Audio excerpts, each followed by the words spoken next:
Pamanjing para bapak ibu saha sedaya rawuh ingkang kanurmatan. Puji syukur katur dumateng Gusti Allah Subhanahu wa taala. Awit saking rahmat lan kanugrahanipun kita sedaya saged bebarengan kumpul ing acara syukuran omah anyar keluargi Bapak Doni.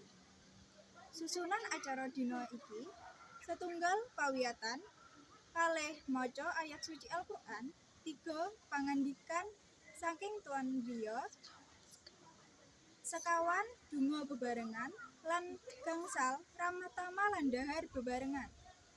Kagem ngelantaraken acara monggo kita mirangaken bebarengan lantunan ayat suci Al-Qur'an ingkang badhe kapacak dening Saudari Bella. Dumateng Saudari Bella kula aturi. Matur nuwun sanget kula aturaken dumateng Saudari Bella ingkang sampun maringi lantunan ayat suci Al-Qur'an kanthi swanten ingkang endah lan manentremaken manah. Mugi saged paring berkah dumateng kita sedaya.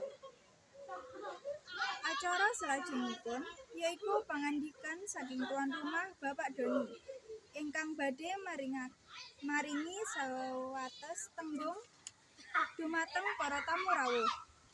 Dumateng Bapak Doni kula aturi.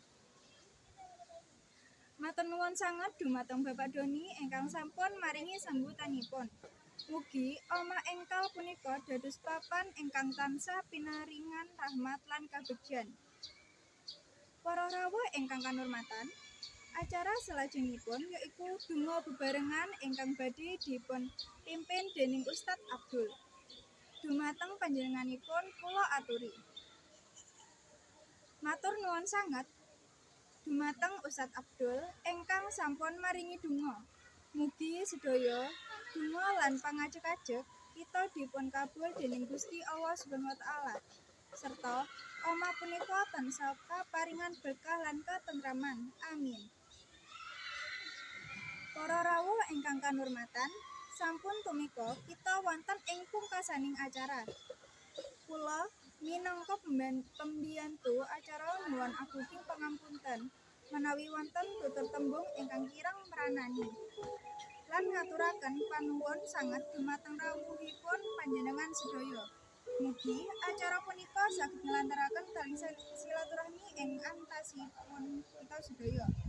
Sakmenika, monggo kita lanjutaken kalian acara ramah tamah lan dhahar bebarengan. Mugi saged ngraosaken hidangan ingkang sampun kaparingaken. Mugi Gusti Allah tansah paring berkah dumateng kita sedaya. Wassalamualaikum warahmatullahi wabarakatuh.